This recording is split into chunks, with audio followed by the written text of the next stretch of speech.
Bonjour chers amis, parlons des problèmes de l'Opel Zafira B.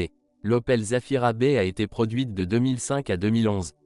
Le deuxième modèle est le Zafira monovolume. La première version du modèle a été entièrement modifiée, bien que les caractéristiques conceptuelles de base aient été conservées.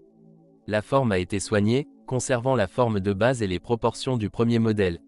Elle a su concilier une forme monovolume massive rappelant un petit fourgon et des exigences de dynamisme incompatibles.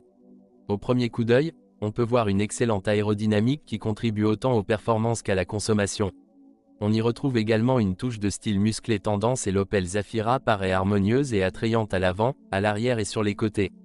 Par rapport à la génération précédente, elle est plus longue de 15 cm, plus large de 3,5 cm et plus haute d'un demi-millimètre. L'empattement est augmenté de 1 cm.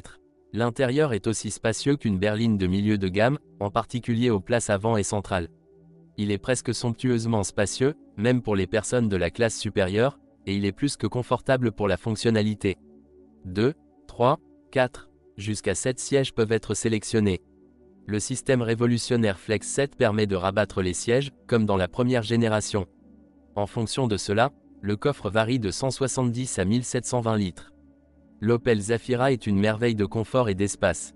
Les matériaux utilisés sont de grande qualité, tout comme la finition. Les commandes du poste de conduite sont positionnées de manière optimale, à portée de main du conducteur.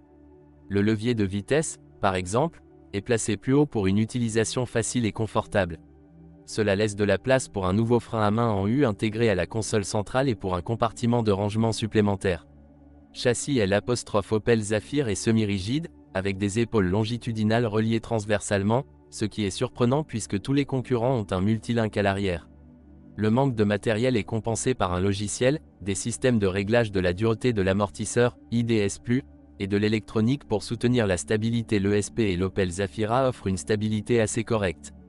Certes, en raison de sa carrosserie surélevée, il a tendance à glisser sur les roues avant, mais cela est facilement contrôlable par un volant précis. En matière de sécurité, la voiture est au top. 8 airbags, une carrosserie extrêmement solide et un intérieur bien habillé garantissent une protection élevée aux conducteurs et aux passagers. Tout cela offre une dose de sécurité rassurante. Une logistique électronique complète pour soutenir la conduite et la stabilité y contribue.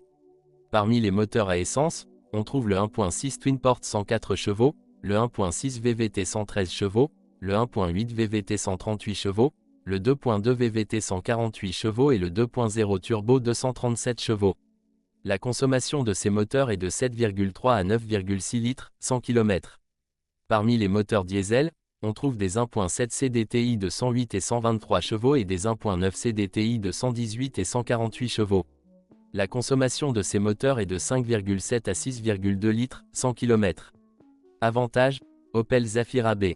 Système Flex 7, espace, 8 airbags, une grande sécurité. Dépenses moyennes, fiabilité, crinière, Opel Zafira B. Modèle de base mal équipé. Trop peu d'espace de coffre, 170 L, manque de transparence. Siège à une rangée dans la deuxième rangée.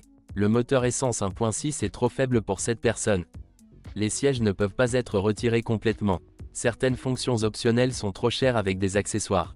Problème avec la deuxième vitesse, il est difficile de passer à celle-ci, et si vous y parvenez, il peut arriver qu'elle saute de cette vitesse d'elle-même.